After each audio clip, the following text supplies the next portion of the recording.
नमस्कार, आप देख रहे हैं सुदर्शन न्यूज और मैं हूं शशि तुषार शर्मा। हमारी इस खास पेशकश में आपका स्वागत है। आज हम बात करने जा रहे हैं वायुसेना के बारे में, जिसके बारे में सुप्रीम कोर्ट ने कहा है कि लंबी दाढ़ी आप वायुसेना में रहते हुए नहीं रख सकते।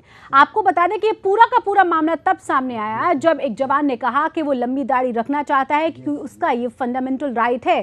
साथ ही साथ उसने ये भी कहा क्योंकि सिख लंबी दाढ़ी रखते हैं इसीलिए उन्हें भी इजाजत होनी चाहिए। लेकिन सुप्रीम कोर्ट ने बहुत साफ शब्दों में कह दिया है कि ये नहीं होगा और खास तौर से इससे आप धार्मिक मामलों में हस्तक्षेप बिल्कुल ना समझें, ये बिल्कुल गलत है। इस पर ही आज हम चर्चा करने जा रहे हैं। हमारे साथ हमारे कुछ खास मेहमान भी जुड़ेंगे। साथ ही साथ बात होगी ये कि क्या दाढ़ी रखना ठीक है, और अगर पूरी तरह से कंपलसरी नहीं है आपके धर्म में दाढ़ी रखना तो इस बात को लेकर इतनी जिद क्यों, इतना हंगामा क्यों। हमारे खास मेहमान जुड़ेंगे, लेकिन सबसे पहले ये रिपोर्ट देख लें आप।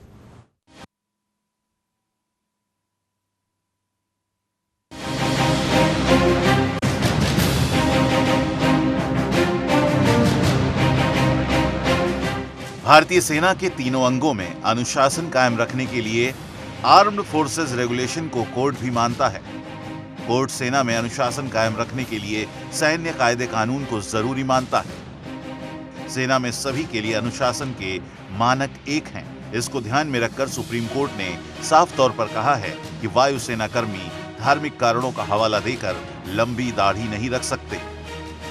सुप्रीम कोर्ट के चीफ जस्टिस टी.एस. ठाकुर के नेतृत्व वाली पीठ ने कहा कि आर्म्ड फोर्सेस के नियम किसी के धार्मिक अधिकार में हस्तक्षेप नहीं करते और इनसे अनुशासन सुनिश्चित होता है। सुप्रीम कोर्ट ने आफ्ताब अहमद की याचिका पर सुनवाई करते हुए यह फैसला दिया। याचिकाकर्ता अंसारी ने धार्मिक स्वतंत्रता का हवाला देते हुए सिखों की तरह लंबी दाढ़ी रखने के अधिकार की मांग की थी, लेकिन वायुसेना में सेवा के दौरान उसकी इस मांग को स्वीकार नहीं किया गया। जब आफ्ताब दाढ़ी रखने पर आमादा हुआ तो उसके खिलाफ अनुशासनात्मक कार्रवाई की गई और उसे नौकरी से निकाल दिया गया। आफ्ताब ने मौलिक अधिकारों का हवाला देकर इस मामले पर कोर्ट में चुनौती दी। आफ्ताब को 2008 में वायुसेना से डिस्चार्ज किया जा चुका है। अदालत ने अपने फैसले में आफ्ताब को सेना से निकाले जाने को सही ठहराया। आफ्ताब की दलील थी कि संविधान में दिए गए धार्मिक स्वतंत्रता के अधिकार के तहत दाढ़ी रखना उसका मौलिक अधिकार है। आफ्ताब ने कहा कि जिस तरह वायुसेना में शामिल सिखों को दाढ़ी और पगड़ी रखने की इजाजत है, उसी तरह उन्हें भी इसकी अनुमति मिलनी चाहिए। आफ्ताब ने सर्वोच्च अदालत से कई मुस्लिम सैन्य कर्मियों द्वारा दायर की गई याचिकाओं पर आखिरी सुनवाई के लिए अंतिम तारीख देने का आग्रह किया। सभी याचिकाकर्ताओं को दाढ़ी रखने की वजह से अनुशासनात्मक कार्रवाई करते सेना से डिस्चार्ज कर दिया गया। आफ्ताब को वायुसेना से अक्टूबर 2008 में दाढ़ी रखने की वजह से निकाल दिया गया था। उन्होंने उसी साल सुप्रीम कोर्ट में अपने निकाले जाने को चुनौती दी थी। 2008 में ही वायुसेना के एक अन्य कर्मी और महाराष्ट्र पुलिस के एक कर्मी ने भी कोर्ट में ऐसी ही याचिका दायर की थी। अदालत को दिए अपने जवाब में वायुसेना ने कहा कि सारे मुसलमान दाढ़ी नहीं रखते, दाढ़ी रखना या ना रखना वैकल्पिक है। इस्लाम में सभी लोग दाढ़ी नहीं रखते, इसलिए ये नहीं कहा जा सकता कि इस्लाम दाढ़ी कटवाने या बनवाने से रोकता है।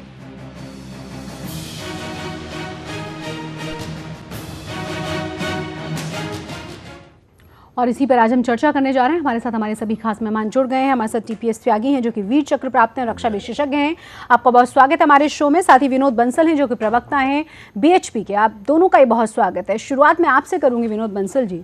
जिस तरीके से शुरुआत हुई और जिस तरीके से हमने देखा कि फंडामेंटल राइट्स की बात हुई कि हमारा मौलिक अधिकार है, हम दाढ़ी रखें या ना रखें, कोई भी संस्था हमारे धर्म में हस्तक्षेप नहीं कर सकती। लेकिन कोर्ट ने साफ कर दिया है कि धर्म में हस्तक्षेप बिल्कुल नहीं है। हालांकि नाराजगी भी निकल कर आ रही है सामने। जो नाराजगी निकल के आ रही है वो निश्चित रूप से न तो नियमों को जानते हैं, न ही देश की संवैधानिक परंपरा और उसकी मर्यादाओं को समझते हैं जी।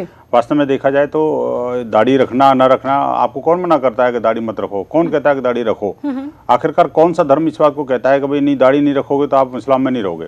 या तो कोई ये बता दे कि जो लोग दाढ़ी नहीं रखते वो इस्लाम को मानने वाले नहीं है। ये इसका एक फतवा जारी करवा दो अगर ऐसा लगता है तो। नहीं है तो फिर ये है कि फिर आपको जबरदस्ती एयरफोर्स में जाकर के या वो आर्म फोर्सेस में जाकर के दाढ़ी रखने की या पुलिस में जाकर के दाढ़ी रखने की क्या जरूरत है भाई? आप वैसे तो रखते नहीं, अदरवाइज वहां जाकर के कहोगे नहीं मेरे को आइडेंटिफिकेशन चाहिए।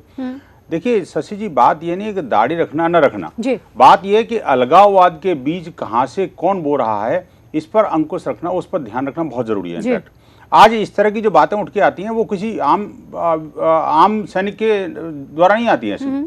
ये कहीं ना कहीं विशुद्ध रूप से जो भड़काए हुए लोग हैं वही इन सब चीजों की जालसाजी करते हैं और इस तरह की चीजें चुनते रहते हैं, देखते रहते हैं आखिरकार किस तरह से हमारी फोर्सेस को बदनाम किया जाए, किस तरह से सरकारों को ब्लैकमेल किया जाए और किस तरह से अपना धार्मिक और अलगाववादी एजेंडा और वो समाज में थोपा जाए।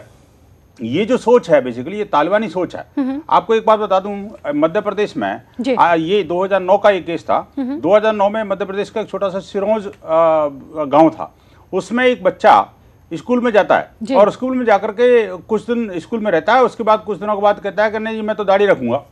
और वो बच्चा कहता है मैं दाढ़ी रखूंगा। स्कूल के प्रिंसिपल ने कहा नहीं तुम दाढ़ी नहीं रख सकते, ये यूनिफॉर्म का हिस्सा नहीं है, आप यूनिफॉर्म में रहना पड़ेगा, आपको तरीका जिस तरह से हम रहते हैं वैसे रहें। उन्होंने मैं तो रहूंगा जी। अब उसके परिवार वाले भी आ गए, बाकी लोग भी आ गए, आखिरकार धरने प्रदर्शन हुआ, स्कूल के खिलाफ वो हुआ बवालेबाजी। अल्टीमेटली कोर्ट ने जाके यही बात कही कि भाई देखिए आपका कोई कौन सा ये संवैधानिक अधिकार है, अभी आप दाढ़ी पहन के दाढ़ी रखने की बात कर रहे हो, कल को कहो हमें तो बुर्खा भी पहनना पड़ेगा जी, हम तो बुर्खा के बिना नहीं रह सकते जी, हम तो मुसलमान हैं, हम तो बुर्खा रखेंगे जी। कल को कहोगे नहीं जी मैं तो कलमा भी यही पढ़ूंगा जी, मेरे को धार्मिक स्वतंत्रता है, मैं तो कहीं भी पढ़ूंगा जी। अरे कोई मजाक है यार।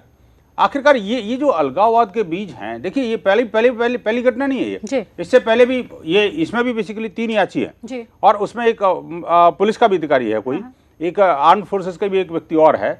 ये आखिरकार इतने सारे मुसलमान अभी तक हमारे आर्म फोर्सेस में रहे और अनेकों ने अपनी कुर्बानियां भी दी, निश्चित रूप से देश इस बात के लिए कृतज्ञ है। लेकिन जो अलगाववाद के बीज हैं कहीं ना कहीं कुछ ना कुछ जो है ना ये स्प्रेड होते रहते हैं और ये इनको कोई ना कोई आग लगाता रहता है। और इससे भी ज्यादा दुखद ये है कि इनका समर्थन करने के लिए एक बड़ी संख्या में लोग आ जाते हैं, जो आप एग्जाम्पल भी दे रहे थे कि स्कूल के बाद धरने प्रदर्शन हुए, हंगामा शुरू किया गया।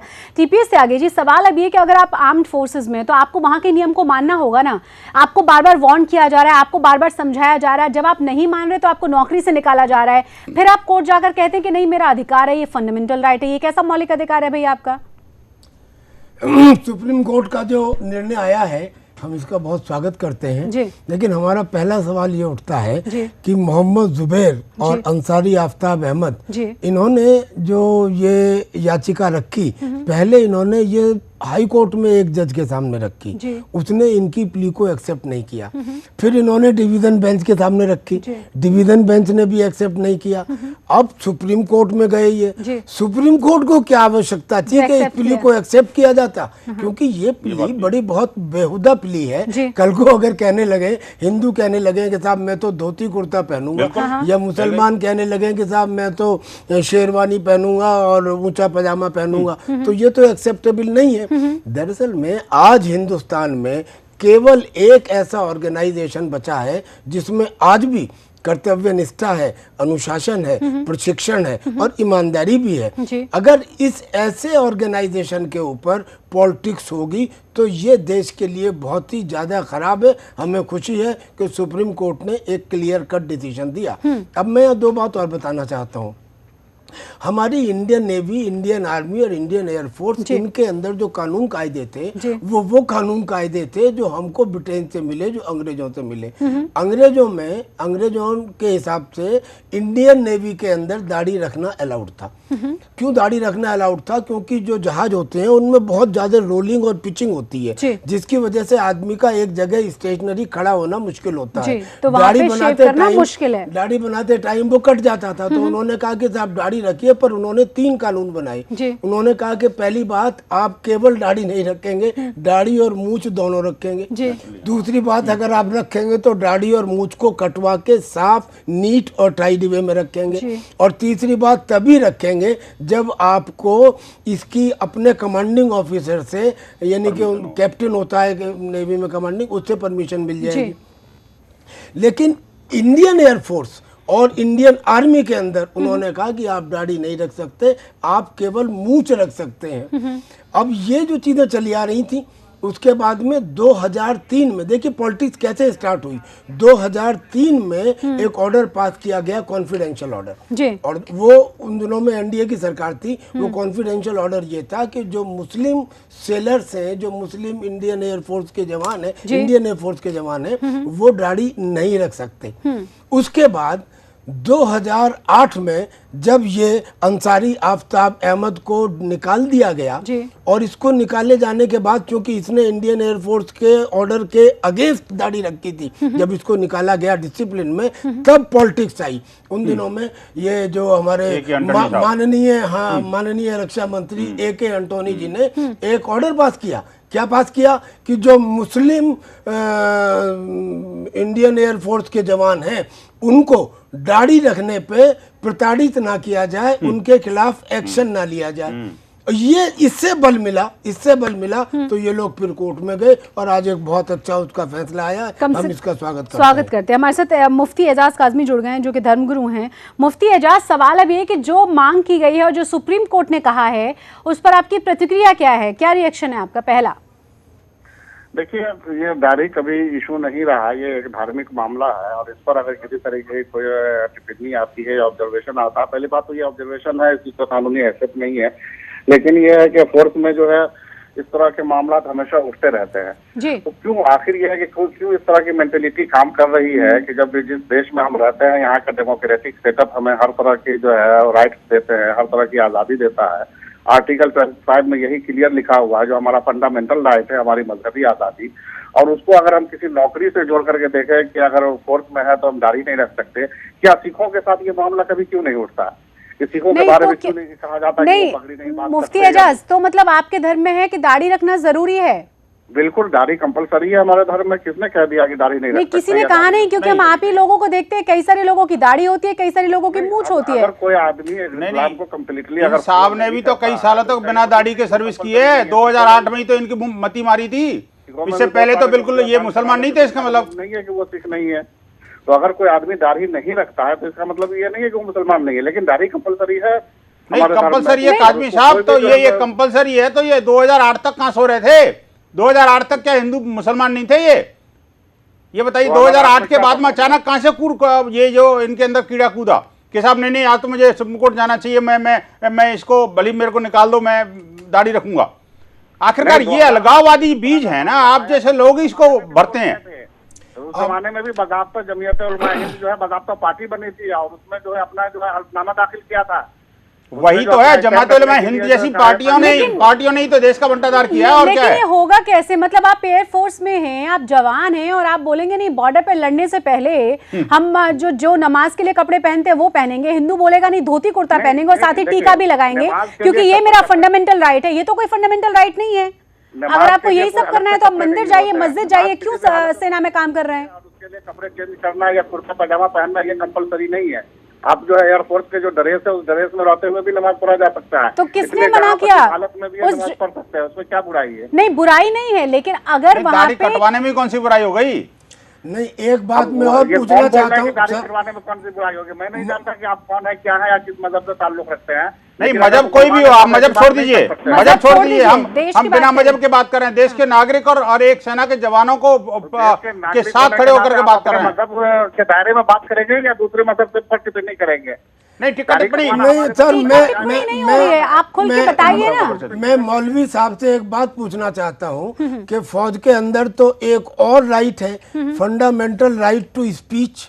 हमारे यहाँ ना कोई रेस है, ना कास्ट है, ना क्रीड है, ना रिलीजन है। आर्मी का मतलब कि बस देशभक्त है। हमारे यहाँ फंडामेंटल राइट टू स्पीच, इसको कर्व कर दिया जाता है। कोई आपने किसी सैनिक को कोई प्रेस कॉन्फ्रेंस करते हुए या सिविल में आगे बोलते हुए नहीं देखा होगा। तो अगर कल को आप कहने लगे कि साहब ये हमको मेरा मौलिक अधिकार है, मेरा मौलिक अधिकार है विचारों की स्वतंत्रता, और वो इसमें बोलने लगे, तो क्या फिर आप इस इंस्टीट्यूशन को चला पाएंगे? और मुझे दुख होता है एक बात का, ये जो बहुत विनोद बंसल जी ने एक बहुत बढ़िया, मौलानी साहब सुनिए मुफ्ती एजाज सुन भी लीजिए पहले। कैसे मिसाल दे सकते हैं आप? राइट ऑफ स्पीच से जो है दाढ़ी को कैसे तुलना दे सकते हैं, कैसे जोड़ सकते हैं? नहीं, आप तो कुछ भी डिमांड करेंगे ना, आप ही जोड़ दो, डिमांड ही तो करनी है। मजहब में राइट टू स्पीच का किसी मजहब का पार्ट नहीं है। राइट टू स्पीच हमारा फंडामेंटल राइट ही है ना, मौलाना और जो साहब, आपको धर्म की आजादी है वो भी फंडामेंटल राइट के तहत ही मिली हुई है, आपके मौलिक अधिकार के तहत ही आपको धर्म की आजादी मिली हुई है ना। तो यहाँ ओवरऑल फंडामेंटल राइट्स की बात हो रही है, यानी धर्म जो हमें आजादी है मौलिक अधिकारों के इनको तहत उसी की तर्क बात कर करने रहे हैं दीजिए। वो। मौलाना साहब, तर्क में देता हूं एक आपको कि जब फंडामेंटल राइट्स बनाए गए इंडियन कॉन्स्टिट्यूशन में, क्या उसमें यह कहा गया था कि right to religion is more important than right to speech? और अगर ये नहीं कहा गया तो तुलना कैसे नहीं कर सकते अगर सारे राइट बराबर हैं तो? एक बात। और दूसरी बात, विनोद बंसल जी ने बहुत बढ़िया एक एग्जांपल दी। मध्य प्रदेश में उन्होंने कहा कि भाई आप दाढ़ी बना के स्कूल, दाढ़ी ग्रो करके स्कूल में मत आइए। उन्होंने इस बात को चैलेंज किया। चैलेंज करने के बाद में एपेक्स कोर्ट में पहुंचा। जस्टिस काटजू वहाँ पे थे। जस्टिस काटजू ने कहा कि अगर दाढ़ी रख के लोग स्कूल में आने लगे तो ये तालिबाइजेशन हो जाएगा। अब ये जो तालिबाइजेशन वर्ड था, इसके खिलाफ भड़क गए लोग बाग, नेशन वाइड मूवमेंट हुआ। मैं उनका नाम बताना चाहता हूँ जो उन दिनों में आए, एक मौलाना मोहम्मद वली रहमानी साहब और बहुत सारे इनके लोग आ गए। और उसके बाद में जस्टिस काटजू को अपना वो ऑर्डर वापस लेना पड़ा। उस समय भी ये कंडा ठीक नहीं था। और आज अगर आप सुप्रीम कोर्ट के इस डिसीजन के खिलाफ आवाज उठाते हो तो आप ये सुप्रीम कोर्ट के डिसीजन के खिलाफ नहीं, ये आवाज देश के खिलाफ होगी, ये आवाज देश की सेना के खिलाफ होगी। आपको जो डिसीजन और ऑब्जर्वेशन में सबसे पहले फर्क समझना चाहिए। दूसरी बात यह है कि जस्टिस काटजू ने उसको जो ऑन रिकॉर्ड भी कुछ ऐसा नहीं कहा था। उन्होंने तालिबानाइजेशन से उसको तो मिसाल तो जरूर दी थी, लेकिन उसके बाद जब मुसलमानों ने इसके खिलाफ अपनी मूवमेंट हुई, और जो जिसका आप नाम ले रहे हैं वली रहमानी, यकीनन वली रहमानी इसमें सबसे आगे थे। और उसको लेकर के उन्होंने अपनी बात वापस ली और उन्होंने कहा था कि हमसे लफ्जिश हो गई, हमारी जबान की भूल हुई है, हमें ऐसा नहीं बोलना चाहिए। वही तो हम कहना चाहते हैं। आखिरकार आपका रिलीजन देश के ऊपर है कि हमें ऐसा नहीं बोलना चाहिए। नहीं, मुझे बताइए, देश सर्वोपरि है, रिलीजन सर्वोपरि है? काजमी साहब मुझे बताइए, देश सर्वोपरि है, रिलीजन सर्वोपरि है? दोनों में से अगर आपको चुनने की बारी आए तो आप किसको पहले चुनेंगे? ये तो ऐसा ही हुआ, देश पहले या मजहब पहले। ये तो ऐसा ही हुआ जैसा कहता है कि अकल बरी या भैंस। नहीं, पहले नहीं, मुझे बताइए प्रायोरिटी किसकी है? आपकी प्रायोरिटी क्या है? बता नहीं अरे दोनों की क्या मिसाल है? कैसे नहीं है? कैसे नहीं है? कैसे नहीं है? जब तक आप देश को धर्म के ऊपर नहीं मानेंगे तब तक आपकी मानसिकता नहीं बदल सकती। यही मानसिकता है जो देश में बंटवारे की नींव रखती है। यही मानसिकता है जिसने पाकिस्तान बनाया था। इसी मानसिकता ने बांग्लादेश बनाया था और यही मानसिकता जम्मू कश्मीर को खा रही है। आज मुस्लिम बहुल इलाकों में हिंदुओं का पलायन क्यों हो रहा है? इसी मानसिकता के कारण हो रहा है। जहां भी जब आपको मौका लगता है वहीं पर जाकर अपनी बातें थोप देते हैं। आखिरकार आप देश के कानून के साथ चलेंगे या अपने तालिबानाइजेशन के साथ चलेंगे? आप देखिए, दिमाग का जो है ना, जो कुछ आपके दिमाग में पल रहा है, जिस तरीके की आप लोगों की निगेटिव सोच है, वो सोच को आप ठीक कीजिए। ऐसा कुछ नहीं हो रहा है। दिमाग में तो आपके पल रहा है, दिमाग में तो उनके पल रहा है जो देश के खिलाफ गद्दारी करते हैं। दिमाग में तो उनके पल रहा है जो नियमों के खिलाफ गद्दारी करते हैं। देखिए, दिमाग में तो उनके पल रहा है, दिमाग में उनके पल रहा है जो बार बार इस देश के कानून को चैलेंज करते हैं, बार बार न्याय व्यवस्था में दखलंदाजी करते हैं, ये बार बार संविधान के ऊपर उंगली उठाते हैं, महिलाओं के अधिकारों के साथ छेड़छाड़ करते हैं। आप मुझे बताइए, महिलाओं को उत्पीड़न सबसे ज्यादा किसने किया है? यही जो कटमुल्लापन है वही करवा रहा है। आखिरकार क्या करना है सुप्रीम कोर्ट का कई बार निर्णय के बावजूद भी 3 तलाक का अधिकार जो आप लोगों को जबरदस्ती छीना हुआ महिलाओं के से, 3 तलाक या कुछ ये हमारा इंटरनल मामला है। नहीं, पर्सनल का क्या मतलब है? पर्सनल नहीं है ये इंटरनल, ये महिलाओं की इज्जत का सवाल है, महिलाओं की अस्मिता का सवाल है, देश के फंडामेंटल राइट का सवाल है, अगर भविष्य से जुड़ा हुआ मामला है। अगर वो मतलब आपका ये फंडामेंटल राइट है, महिलाओं का फंडामेंटल राइट नहीं है, वो आपका इंटरनल मामला हो जाता है। अगर एक सेकंड मौलाना साहब, मैं आपकी बात सुन नहीं पाई, आपको क्यों आप अपनी बात दोबारा रिपीट करें। क्या कहा आपने? मैं ये कह रहा हूँ कि ये ब्रेकअप के जो वाकयात हैं, ये ज्यादा हिंदू मजहब में है या ज्यादा मुसलमानों में है? नहीं, मजहब चाहे जो भी हो, नहीं, ज्यादा क्या है, लेकिन इस्लाम के मानने वाले लोग ही हैं जिन्होंने देश का बंटवारा करवाया था। मुझे बताइए, मोहम्मद अली जिन्ना ने बंटवारा करवाया था, नहीं करवाया था? आखिरकार ये धर्म के आधार पर बंटवारा हुआ था कि नहीं हुआ था? और पाकिस्तान बनने के बावजूद भी अगर भारत में मुसलमान रह गए तो भारत की नीति के हिसाब से चलना पड़ेगा, नहीं चलना पड़ेगा? आप अभी भी अलगाववाद के बीज बो रहे हैं। और ये वो नीति सबके लिए एक है, कॉन्स्टिट्यूशन सबके लिए एक है। एक सेकंड मुफ्ती एजाज आपकी बातों में अपने आप में बहुत कॉन्ट्रडिक्शन अपने आप झलक गया। आप कह रहे हैं कि फंडामेंटल राइट है, मेरा मौलिक अधिकार है, मुझे मिलना चाहिए। दूसरी तरफ आप कह रहे हैं कि जो तलाक वाला मामला है पूरा इंटरनल मामला है, यानी महिलाओं का, यानी इस देश की तो नागरिक महिलाएं भी है ना, वो महिलाएं भी जो मुस्लिम है, वो महिलाएं भी जो हिंदू हैं। ट्रिपल तलाक, शराब पी के आप 3 बार तलाक कह दें, व्हाट्सएप पे आप 3 बार तलाक भेज दें, आप कह रहे हैं कि नहीं वो इंटरनल मामला है। क्या उनका कोई फंडामेंटल राइट नहीं है? आप मान लीजिए राइट है कि नहीं है? सुन लीजिए, मेरी बात भी सुन लीजिए, सुना दीजिए। इंटरनल मामला के अलावा भी अगर हम बात करें, हाँ, क्या अगर तलाक की जरूरत पड़ेगी तो तलाक नहीं दिया जाएगा? तलाक कानून के हिसाब से तलाक देना। शराब के नशे में आप 3 बार तलाक कहेंगे तो तलाक हो जाएगा, उनका कोई फंडामेंटल राइट नहीं है। मतलब हमारी जो बाकी की बहनें हैं उनका कोई अधिकार नहीं, आप ये कह रहे हैं? अरे तलाक देख, अगर मियाँ बीवी में कहीं जो अंडरस्टैंडिंग नहीं हो रही तो अंडरस्टैंडिंग नहीं हो रही तो कोर्ट जाइए ना, जो कानून कहता है। तरीके से बीवी को अलग कर देना बेहतर है। अरे सेक्शन बस यही बात है, आप पकड़ में गए ना ये बात। बीवी को अलग करना बेहतर है, जब तक मजा लेते रहो, उसके बाद छोड़ दो अपने हाल पर। क्या मजाक बना रखा है आप लोगों ने? तलाक देने के बाद यही तो तालमेनाइजेशन और क्या है? महिलाओं के अधिकारों के साथ आप जो खिलवाड़ कर रहे हो। नहीं, मेरा पॉइंट था सर, हम विषय से भटक रहे हैं, मेरी बात सुनिए। पॉइंट था मुफ्ती एजाज, क्योंकि आप धर्म गुरु हैं, जो मेरा पॉइंट था वो ये कि बातों में कॉन्ट्रडिक्शन क्यों?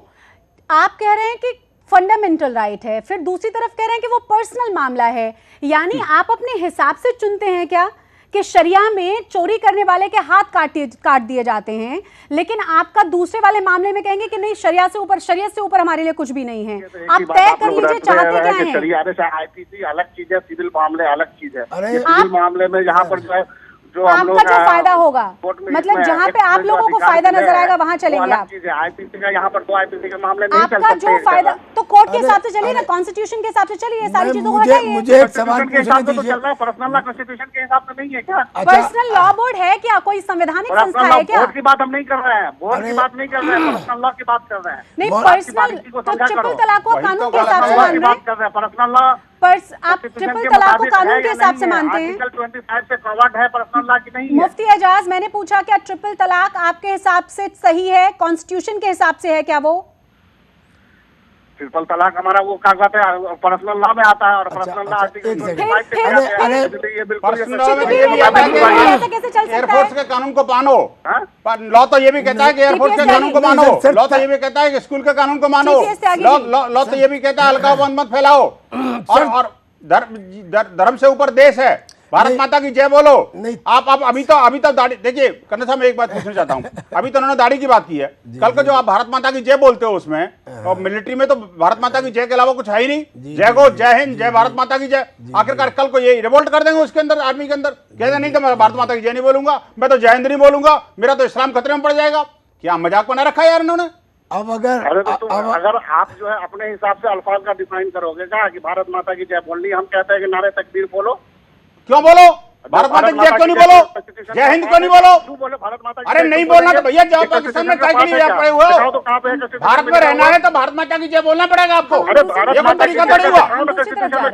हम दूसरी तरफ जा रहे हैं, हम बहुत ही महत्वपूर्ण विषय पे बात कर रहे हैं। मैं एक सवाल ये पूछता हूँ मौलाना साहब, बहुत ही इज्जत के साथ आपसे पूछता हूँ, हालांकि मेरा इससे कोई ज्यादा कंसर्न नहीं, लेकिन अगर 3 तलाक आपका इंटरनल मामला है तो दाढ़ी रखना भी मिलिट्री का इंटरनल मामला है। सर आप उसमें क्यों बात करते हैं? मुझे एक बात बताओ, जब सर सुनिए जरा सुनिए, आप बात सुनिए मौलाना साहब बात सुनिए। आप गए थे ऑस्ट्रेलिया, कहा दिया वहाँ के प्राइम मिनिस्टर ने, उन्होंने कह दिया, उन्होंने नहीं, जब आप गए ऑस्ट्रेलिया, हिंदू के होते हैं क्या? अरे सर सुन लीजिए मुफ्ती एजाज, रिलीजन के साथ नहीं जोड़ सकते। मुफ्ती एजाज साहब फिनिश करने दें अपनी बात ना, पहले पूरी तो करने दें उनकी बात, फिर जवाब दें, आपको समय दिया जाएगा। मुफ्ती एजाज साहब, जब आप लोग ऑस्ट्रेलिया में गए और वहाँ आपने शरीयत की बात कही, तो वहाँ के प्राइम मिनिस्टर ने ये कह दिया कि अगर आपको अपनी शरीयत पसंद है तो आप सऊदी अरेबिया चले जाओ, यहाँ रहना है तो देश के कानून मानने होंगे।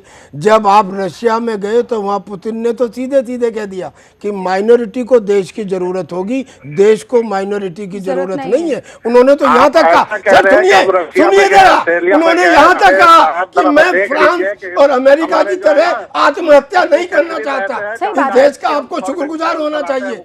ये शुक्रगुजार नहीं हो सकते क्योंकि बहुत अलग तरह की बातें यहाँ पर हो रही है। एक छोटे से ब्रेक के लिए फिलहाल मुझे रुकना होगा।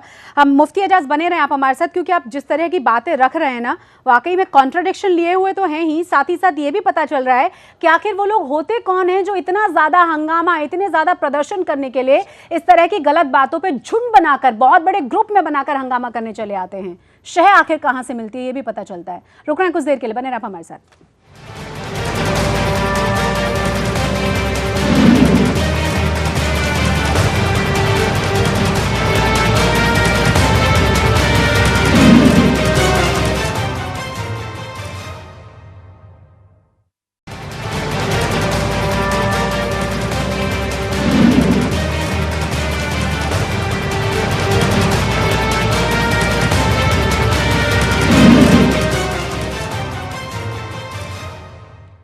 ब्रेक के बाद एक बार फिर से आप सभी का स्वागत। हमारी इस खास पेशकश में तमाम खास मेहमान लगातार हमारे साथ बने हुए हैं। हमारे साथ कुंवर इकबाल हैदर जो कि मुस्लिम मामलों के जानकार हैं, वो भी जुड़ गए हैं फोन लाइन पर, उनसे भी हम बात करेंगे। टीपीएस त्यागी जी, पहले आप कुछ सवाल पूछ रहे थे, वो बात पूरी कर लेते हैं।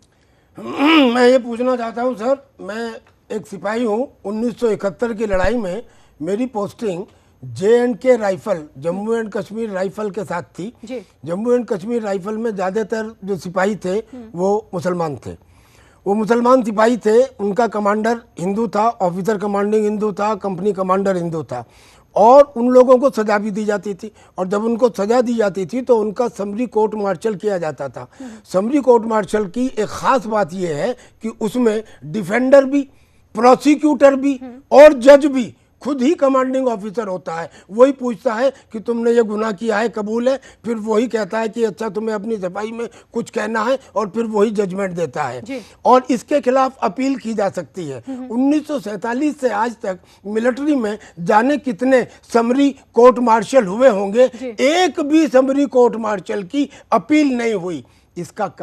इसका कारण ये कि फौज के अंदर हिंदू मुसलमान का डिफरेंशिएशन नहीं है, कोई रेस, कोई रिलीजन किसी तरह का नहीं है। हम सब एक फौजी सिपाही की तरह, एक देशभक्त की तरह लड़ते हैं। अब आपकी इस तरह की बातें करना कि आप दाढ़ी क्यों नहीं रख सकते साहब, आप नमाज क्यों नहीं पढ़ सकते साहब, ये जो दुनिया भर की चीजें हैं, हमारी तो हर एक फौज से तो अलग रखें, हमारी सेनाओं से इनको आप फौज से अलग रखें। हर एक यूनिट के अंदर गुरुद्वारा, चर्च और मस्जिद तीनों बराबर होती हैं। कमांडिंग ऑफिसर हम अपने सिपाहियों के साथ हर एक में, हर सबके त्योहारों के अंदर शिरकत करते हैं।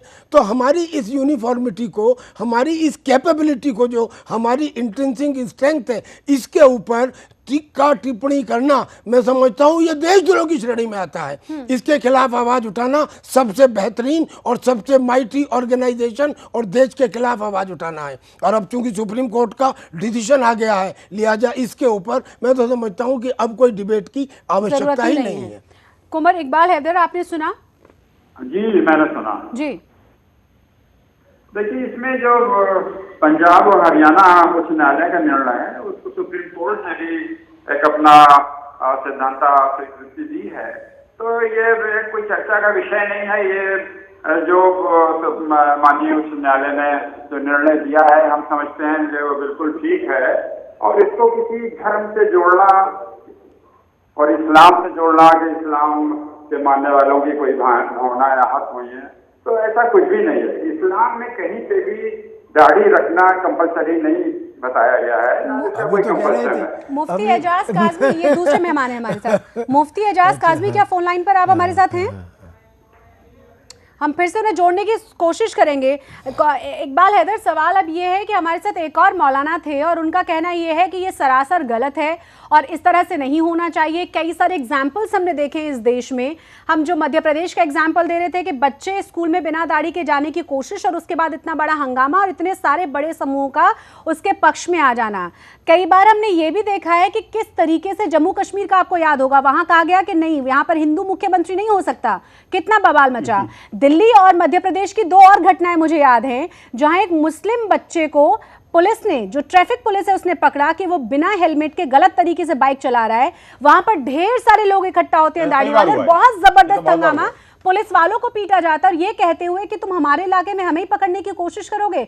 सवाल मेरा ये कि क्या कॉन्स्टिट्यूशन से ऊपर हो गई है हमारी धार्मिक आस्थाएं, हमारी धार्मिक मान्यताएं? तो हाफ स्कर्ट टोपी लगाने के बाद उनको हेलमेट लगाने की जरूरत अलग है। और देश में हम लोग रहे हैं, देश के संविधान को और देश में जो एक प्रचलन है उसको मानना अलग है। इसको किसी आस्था से, धार्मिक आस्था से जोड़ना हम समझते हैं बिल्कुल ठीक नहीं। मैं तो कोई मौलाना नहीं हूँ, लेकिन मैं एक देश का नागरिक होने के नाते, क्योंकि मैं खुद हज कर चुका हूँ, मैं हाजी भी हूँ, तो मैं ये समझता कि ये कहीं पे भी इस्लाम में लिखा है या कुरान में इस बारे में कहीं के ऊपर कोई व्याख्या है कि दाढ़ी रखना कंपलसरी है। नहीं शशि जी, एक बात इसमें बड़ी महत्वपूर्ण ये है कि इंसाफ से मैं एक प्रश्न पूछना चाहता हूँ। मैं मौलाना साहब बड़ी इज्जत करता हूँ आपकी, और इस्लाम की भी कुछ बातों की बहुत इज्जत करता हूँ। एक अच्छी बात है उसमें कि आपके 40 घर बाएं और 40 घर दाएं को आप अपना नेबर मानते हैं। कुरान में आप ये भी कहते हैं कि अगर आपने दूसरे की ज़मीन पर कब्जा किया है तो यकीन मानिए कि जब आप जोखम में या हेल में जाएंगे तो उतनी जगह आपके लिए नरक में निश्चित हो जाएगी। बड़ी अच्छी बातें लगती हैं। अब अगर ये सब बातें लगती हैं तो मैं आपसे एक सवाल पूछना चाहता हूँ। आप कहते हैं कि हिंदुस्तान जैसा मुल्क नहीं है, हिंदुस्तान के अंदर मुसलमान और जगह के मुसलमानों से ज़्यादा खुश हैं। आप ये भी कहते हैं कि हम देशभक्त हैं, आप ये भी कहते हैं कि इस देश को ये गुलदस्ता है। ये सब बातें सही हैं। अगर ये सही हैं तो क्या आप मेरे एक प्रस्ताव पे मोहर लगाएंगे? क्या अगर हिंदुस्तान में एक ऑर्डिनेंस जारी कर दिया जाए कि पब्लिक प्लेस के ऊपर, सार्वजनिक स्थानों के ऊपर गुड मॉर्निंग, नमस्ते, आदावर्द, सत श्री अकाल, इन सब को छोड़ के अनिवार्य स्तर पर जय हिंद बोला जाएगा, क्या मुसलमान इस बात को एक्सेप्ट करेंगे? और अगर इसे एक्सेप्ट करेंगे तो एक देशभक्त होने के नाते मैं यहीं से आपको जय हिंद भी बोलता हूँ, सलाम भी करता हूँ। इकबाल हैदर, जी आपके लिए सवाल था ये। देखिए, आप जो नहीं, ये भारत माता की जय नहीं बोलने वाला जी। इकबाल हैदर, आवाज सुन पाए आप, सवाल सुन पाए? भारत माता की जय इनकी जो बोल रहे हैं, मैंने इनकी बात सुनी जी। अगर देखिए, ये तो एक अभिवादन होता है, चाहे आदाब कहा जाए, सलाम कहा जाए, नमस्कार कहा जाए, तो इसमें ये तो एक दूसरे के प्रति एक सम्मान और आदर की बात है। और जहाँ तक जय हिंद है, तो जय हिंद हम लोग हिंदुस्तान के निवासी हैं, हिंदुस्तान के नागरिक हैं, तो जय हिंद अगर किसी को कर दिया जाए कंपलसरी तो इसमें भी कोई हरज नहीं है।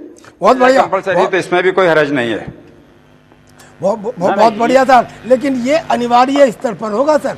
अनिवार्य स्तर का मतलब ये कि आप जापान में जाइए, जर्मनी में जाइए, तो वहाँ पे कम से कम एक बिंदु पर सब एक है। ये केवल हिंदुस्तान है। तो ये तो हम लोग ये भी बोलते हैं सर, मैं ये कहना चाह रहा हूँ हिंदुस्तान में रहते हैं उसकी जय करना, अरे हम सर, तो नहीं समझते कोई बुरी बात है। सर मैंने ये कहा कि जय हिंद को अनिवार्य स्तर पर पब्लिक प्लेस पे अस्सलाम वालेकुम या नमस्ते या आदाब या सत श्री अकाल या गुड मॉर्निंग नहीं, जैसे एक टीवी के ऊपर सेट टॉप बॉक्स रखना आवश्यक किया जाए, ये भी आवश्यकता हो जाए। देश के लिए है, कोई स्वार्थ नहीं है, कोई रिलीजन नहीं है कि आप जय हिंद बोलना आपके अभिवादन में, म्यूचुअल ग्रीटिंग्स में कंपलसरी है। आप इस पर मोहर लगा दीजिए, समझ लीजिए कि देश के हालात बदलने शुरू हो जाएंगे, अच्छा हिंदू मुस्लिम एकता शुरू हो जाएगी। बेहतर रहेगा ये कर दिया जाए तो ये कंट्रोवर्सी खत्म हो जाएगी। भाई जय हिंद, हम जिस देश के नागरिक हैं, जिसमें हमें कर लिया, तो क्या आपको लग रहा है दोनों एक्सेप्ट कर रहे हैं? दोनों एक्सेप्ट किया, आप गलत समझ रहे हैं। इस और नहीं, वो है ही नहीं। दूसरी बात ये है कि इन दो को एक्सेप्ट करने से कौन मानने वाला है? यहाँ तो तालीम पूरी की पूरी कौम में ऐसे लोग पड़े हुए हैं धुरंधर। आप जमात उलेमा हिंद से एक फतवा जारी करा दो, आप बरेलवी से फतवा जारी करा दो, एक आपके देवबंदियों से फतवा जारी करा दो, उसके बावजूद भी नहीं मानेंगे ये लोग। आप देखिए, भारत माता की जय बोलना, जय हिंद बोलना, ये प्रायोरिटी इशू नहीं है।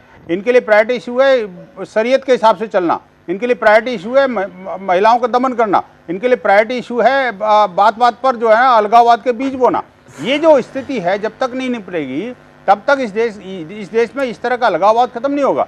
मुझे बताइए आखिरकार क्या कारण है कि 2009 में ये जिमखाना क्लब का एपिसोड आपने सुना होगा, जब अपने MF हुसैन साहब ये जो जो चित्रकार थे, जो देश के अंदर हमने उसको आने नहीं दिया, उस चित्रकार ने पैदल नंगे पांव जाकर के जिमखाना क्लब में घुसने की कोशिश करी।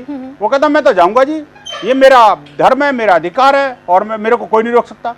अरे ऐसे चित्रकार जो अपने आप को ये कहते हैं कि बहुत बड़े चित्रकार हैं, हम वर्ल्ड लेवल पर हम ख्याति है, और उसके बाद कहते हैं कि भाई नहीं जी हम तो जाएंगे क्योंकि मैं मुसलमान हूँ, ये क्या मजाक हुआ जी? कल को कोई ये कह दे आपके एयरफोर्स में जाकर के या स्कूल में जाकर के, नहीं जी मैं तो बुर्खा मेरा धार्मिक अधिकार है, मैं तो बुर्खा पहन के स्कूल जाऊंगी, मैं तो, कोई लड़की कह दे, या इसके बाद ये कह दे कि भाई नहीं एयरफोर्स में भी कोई महिला, भी आजकल महिला भी आ गई है, अब वो महिला भी कह दे मैं तो बुर्खा पहन के जाऊंगी जी, तो मेरा धार्मिक अधिकार है जी। तो ये कोई तरीका थोड़ी हुआ भाई।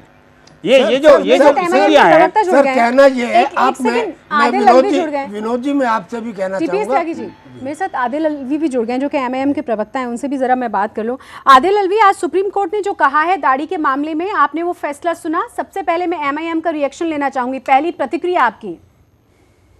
देखिए मैडम, आज जो फैसला आया है दाढ़ी के ऊपर की एयरफोर्स में सुप्रीम कोर्ट का, वो यकीनन मुसलमानों के अंदर एक बेचैनी पैदा करने वाला फैसला है। हर चीज से बेचैनी हो जाती है। हमारे आइन में, हमारे कॉन्स्टिट्यूशन में जब ये चीज है, ये हमारा फंडामेंटल राइट है, ये हमारा मौलिक अधिकार है कि हम अपने मजहब पे चलते हुए, हम अपने धर्म का पालन करते हुए हम हिंदुस्तान की किसी भी एजेंसीज में, किसी भी जॉब में, किसी भी एम्प्लॉयमेंट में अपने आप को इन्वॉल्व कर सकते हैं। यकीनन इससे मायूसी हुई है। आदिल अलवी, आप मुझे बताएं कि ये इससे आपके मौलिक अधिकार में का हनन कहाँ से हो गया, और क्या आपका जो धार्मिक आस्था है वहाँ दाढ़ी रखना कंपलसरी है, या जो लोग दाढ़ी नहीं रखते क्या वो मुस्लिम नहीं होते हैं? लेकिन वो एक मजहब का हिस्सा है, अगर जो लोग उसको रखना चाहते हैं तो जाहिर है उसकी क्रेडिट है। हाँ। और उसको वो रख सकते हैं, लेकिन ये नहीं है कि वो एकदम फराइज में शामिल है, मतलब ऑब्लिगेटरी है। वो नहीं है तो फिर काय के लिए झगड़ा? अगर नहीं है तो फिर उस पे मायूस क्यों हो रहे हैं? लेकिन अगर आदमी रखता है मजहब, सुन लीजिए, अगर इंसान एक मुसलमान रखता है और ये सोचते हुए रखता है कि ये मजहब का ये एक इम्पोर्टेंट पार्ट है जी, तो मैं नहीं समझता हूँ कि उसमें कहीं से सिक्योरिटी का कोई एक्ट जो है वायलेट होता है। अच्छा ये बताओ कि अगर आप ये कल को ये कहेंगे, अभी तो आपने दाढ़ी की बात की है, कल को आप महिलाएं भी फोर्स में आने लगी हैं, कल को आप कहोगे नहीं मैं वो ड्रेस नहीं पहनूंगी, मैं तो बुर्का पहन के जाऊंगी, तो क्या आप वहाँ पर आपकी धार्मिक आजादी और उसकी स्वतंत्रता का हनन नहीं होगा? नहीं, देखिए वो अब उनके पास दो ऑप्शन है जी, उनके पास दो ऑप्शन है। पर्दा कंपलसरी है और पर्दा अगर वो करना चाहती हैं तो उनको करना चाहिए, लेकिन जो मेरा एयरफोर्स में भी करना चाहिए। मेरा जो मानना है वो, मेरा मानना यह है कि जैसे सिख समुदाय है, वो रखता है, वो पगड़ी बांधता है, उसको हेलमेट पहनने में कोई दिक्कत नहीं है, नहीं वो पहनता, वो दाढ़ी रखता है, कोई। कुंवर हैदर इकबाल, आपने सुना एमआईएम के प्रवक्ता हैं ये, मुझे समझ में ये नहीं आया कि ये कौन सा फंडामेंटल राइट का, कौन से मौलिक अधिकार का हनन हो गया? महिलाएं अभी भी बुर्के में रहें, ट्रिपल तलाक भी आती के हिस्से में रहेगा। ये अपनी व्यक्तिगत, ये देखिए नहीं, उन्होंने कहा कि देखिए इनकी ये व्यक्तिगत सोच हो सकती है, उनकी अपनी पार्टी की ये सोच हो सकती है, लेकिन मैं जहां तक समझता हूं इसमें इस्लाम में कहीं पे भी बिल्कुल कोई व्याख्या नहीं है कि दाढ़ी रखी जाए या मूछें रखी जाए या ना रखी जाए, इससे कहीं पे किसी भी धार्मिक आस्था का कोई हनन हम समझते नहीं होता। अगर नहीं होता तो ठीक है साहब, ठीक है साहब, नहीं होता तो भाई अगर हनन नहीं, अगर तो आप करिए। तो मैं वही पूछ रही हूँ कि एक तरफ तो आप फंडामेंटल राइट्स की बात कर रहे हैं, दूसरी तरफ आप अपनी ही महिलाओं को फंडामेंटल राइट्स नहीं देना चाहते। उनका भी तो मौलिक अधिकार है कि वो पर्दे में रहना चाहें या नहीं रहना चाहें, उनका भी मौलिक अधिकार है कि ट्रिपल तलाक देकर पति जो है तुरंत व्हाट्सएप पे और मैसेंजर पे देके ना निकल पाए, कानून के हिसाब से उनको तलाक मिलना चाहिए। तलाक देने वालों का क्या परसेंटेज है? 1, 2, 5, चाहे जितना भी परसेंटेज है, कानून होना चाहिए। तो कानून तो मैडम कानून तो गोवा में भी है, कानून तो जो है उसका जो है उसको पूरे भारत में लागू क्यों नहीं करने देते? 1 करोड़ शादियां हुई उसमें। अरे भाई जब गोवा में लागू है वहाँ कोई दिक्कत नहीं है, तो फिर आखिरकार पूरे भारत में लागू करने में आपको क्यों पसीना जाता है? देनी होगी ना, अलाउंसेस देने होंगे ना बीवी को, उस उतनी बुरी हालत में तो आप नहीं छोड़ सकते ना। क्या आपने शराब पी 3 बार तलाक लिख दिया, आपने व्हाट्सएप पे 3 बार तलाक लिख दिया, आपको दहेज नहीं मिला बार 3 बार तलाक लिख दिया। महिलाओं के सिर पे हर वक्त सिर्फ एक तलवार कि जब चाहे पति तलाक दे सकता है 3 बार कहकर बस। आप तलाक पे मुझसे बात करना चाह रही हैं? मैं बात कर रही हूँ फंडामेंटल राइट्स पे, क्योंकि फंडामेंटल राइट्स महिलाओं के पास भी उतने ही है जितने आपके पास हैं, क्योंकि वो भी भारत की नागरिक हैं। बिल्कुल नागरिक हैं, लेकिन पर्सनल लॉ भी कोई चीज है, उसको आप कह दीजिए कि आप नहीं मानती हैं। आप ये कह दीजिए कि मुस्लिम शरीयत को आप नहीं मानती हैं, तो आपके हिसाब से सारी चीजें सही हैं। अगर आप ये कहती हैं कि नहीं, उसका भी एक पर्सनल लॉ का भी एक मामला है, तो उसको आप कंसीडर करना होगा। वो रिलीजियस अथॉरिटी पे आप छोड़ दीजिए। रिलीजियस रिलीजन आ गया यार, जब फंडामेंटल राइट सुप्रीम है, रिलीजन सुप्रीम है। मुझे बताइए, आदमी के मानवाधिकारों की रक्षा करोगे नहीं करोगे? चितवी मेरी पटवी मेरी वाला खेल मत खेलिए ना कि सब कुछ आप ही के हिसाब से। मौलाना साहब मैं एक प्रश्न पूछता हूँ, अगर right to freedom of religion का ब्रीच हो रहा है दाढ़ी ना रखने से, तो क्या मिलिट्री के अंदर right to thought expression, belief, faith and worship उसका नहीं हो रहा? लिए जा रहे हैं, उसके हिसाब से आप मुझसे बात करिए। जहाँ तक दाढ़ी का मामला है, वो हमारे मजहब का, हमारे इस्लाम का एक हिस्सा है। नहीं, इस्लाम का हिस्सा है तो वो 2008 से पहले वो मांगे महाराज, वो जो महाशय जिन्होंने 2008 में केस दर्ज किया, वो आखिरकार उससे पहले नौकरी तो बहुत सालों से कर रहे थे। तब क्या इस्लाम को मानने वाले नहीं थे? वो क्या मुसलमान नहीं थे वो उस समय? अचानक उनको 8 साल बाद ये जो बीजारोपण किया आप लोगों ने, जबरदस्ती उसको जो है ना जी, वो अलगाववाद के बीज सेना में बोने की कोशिश आप लोग कर रहे हैं। ये आखिरकार 2008 में ही कैसे हुआ? उससे पहले मुसलमान नहीं था क्या वो? बिल्कुल था। नहीं था तो फिर कहाँ गया था उसका इस्लाम? बिल्कुल था। मैं आपसे क्या कह रहा हूँ, आप मेरी बात ही नहीं सुन रहे हैं। सुनाइए। मेरा अर्थ करना यह है कि दाढ़ी हमारे मजहब का, इस्लाम का एक हिस्सा है। वो अगर कोई रखना चाहे तो रखे, ना रखना चाहे वो उसकी मर्जी। मजहब दाढ़ी की बुनियाद पे आप किसी को एक्सेप्ट और रिजेक्ट नहीं कर सकते। लेकिन यानी सेना में भी अनुशासन न मान करके धर्म क्या कहता है ये माना जाए, फिर तो ये भी होगा जो मैं आपको दूसरे एग्जाम में बच्चे दाढ़ी रख के ही जाएंगे। इसका मतलब जो स्कूल कॉलेजों में बच्चे पढ़ते हैं, आपके हिसाब से तो सारे मुस्लिम बच्चों को दाढ़ी रख के ही जाना चाहिए स्कूल कॉलेजों में। इस्लाम में बहुत जरूरी है, तो आपको कोई आपत्ति भी नहीं होनी चाहिए। वाह भाई वाह, वाह। अगर यही तो सोच है जिसने देश के बंटवारे कर दिए। अब आपने ये बात प्रूव कर दी कि आखिरकार MIM की पार्टी जो आखिरकार जो है उसका उदय कहां से हुआ था? इसी अलगाववाद के बीच से ही तो उदय हुआ था आखिरकार। हुआ था। आज सरदार वल्लभ भाई पटेल की पुण्यतिथि है। हर मुस्लिम की ये सोच नहीं है, यही वो पार्टी है, यही वो ऑर्गेनाइजेशन है जिसने सरदार वल्लभ भाई पटेल का सबसे ज्यादा अपोज किया था और वो हैदराबाद के निजाम के साथ बिल्कुल स्ट्रांग बनकर खड़ी की है। और आज अलगाववाद के बीच हो रही है। संसद में आकर के संसदीय परंपरा के हिसाब से चल के देश के संविधान के का ये लोग दुरुपयोग कर रहे हैं। कोई पार्टी नहीं होती है किसी के विरोध और एक्सेप्ट करने पे। आदिल अलवी हमारे साथ दूसरे भी इकबाल हैदर भी हैं, आप ही के मजहब से विधायक हैं, समझे आप? आदिल अलवी हमारे साथ इकबाल हैदर भी हैं, आप ही के मजहब से हैं और वो भी हम अपनी बातें रख रहे हैं। सवाल ये कि सेना को कम से कम आप राजनीति में मत लेकर आइए। सेना के जो वहाँ पे नियम हैं, जो कानून हैं, कायदे हैं, कम से कम उसमें धर्म और राजनीति को मत घुसाइए। इतना तो मानेंगे, अगर वहाँ पे उन तमाम चीज़ों को फॉलो किया जाता है तो फॉलो होना चाहिए।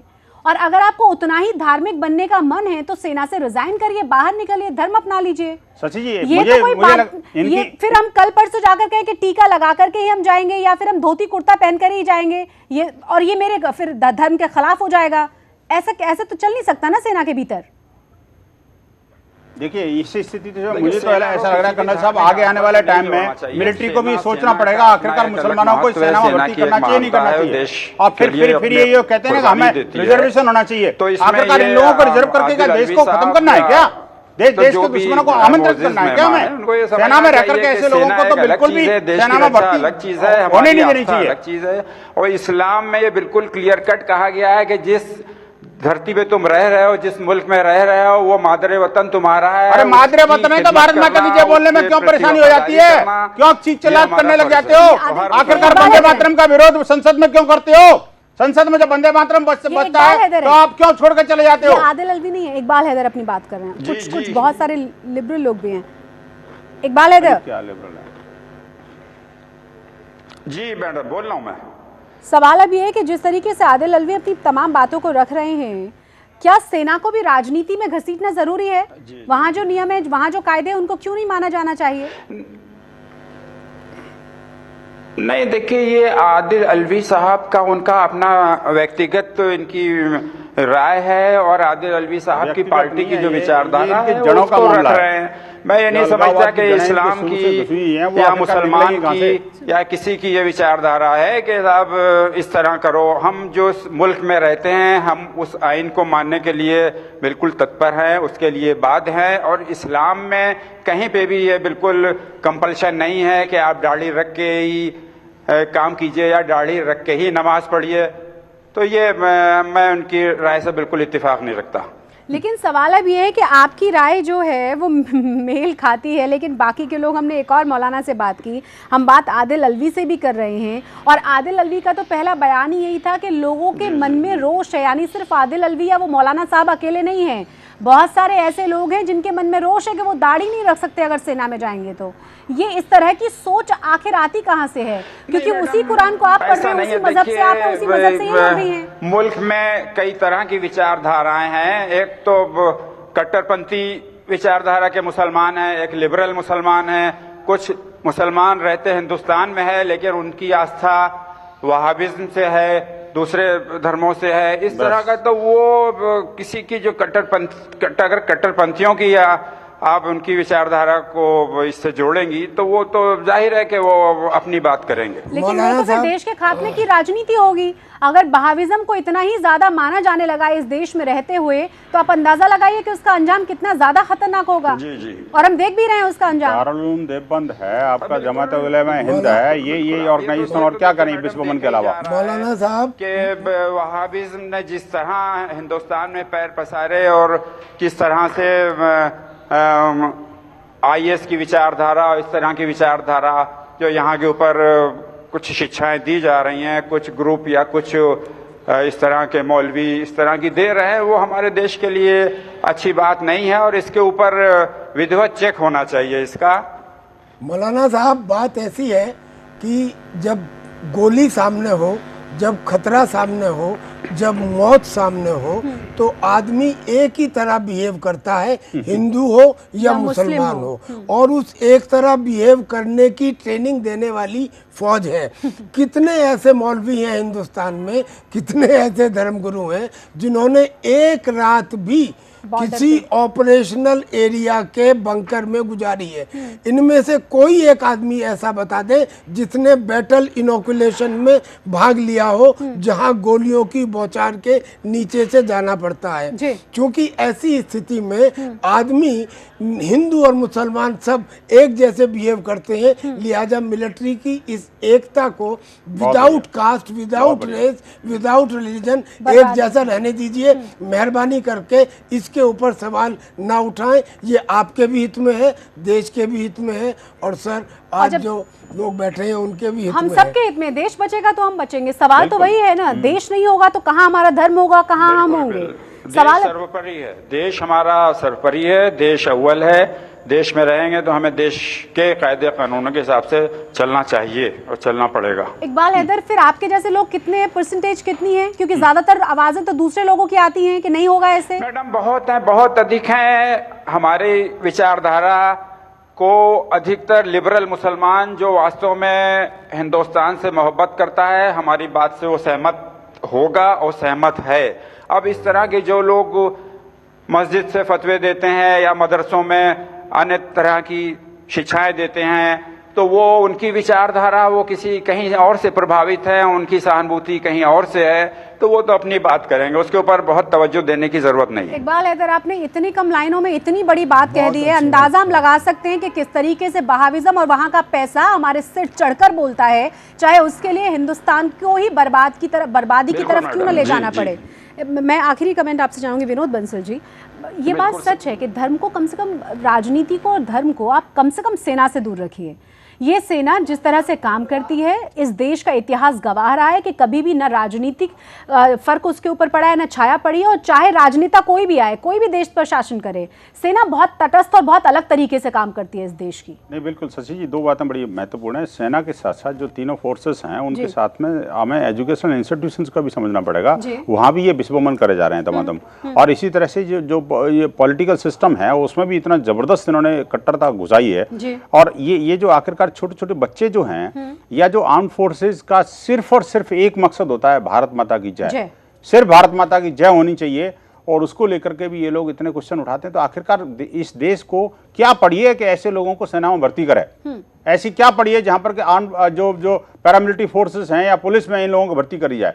आखिरकार देश को ये सोचना पड़ेगा कि ये इनकी आस्था कहां से है, जो इस देश को नहीं सोचता, जो देश के लिए नहीं सोचता। बहुत ही कम परसेंटेज है नहीं, ये जो लोग हैं, ये बहुत ही कम है। बस ब्रेन वॉश का कोशिश लगातार जारी है, ये बात में, इस बात से मैं सहमत हूँ। जो मुस्लिम मतलब सेना में कार्य कर रहे हैं, उसमें हर मुस्लिम की ये विचारधारा नहीं है। हमारे बहुत से ऐसे जानने वाले और उच्च पदों पे हैं, वो हमारे परिवार में भी हैं, तो ऐसा हम नहीं समझते कि नहीं, वो तो सेना में जा ही नहीं सकता।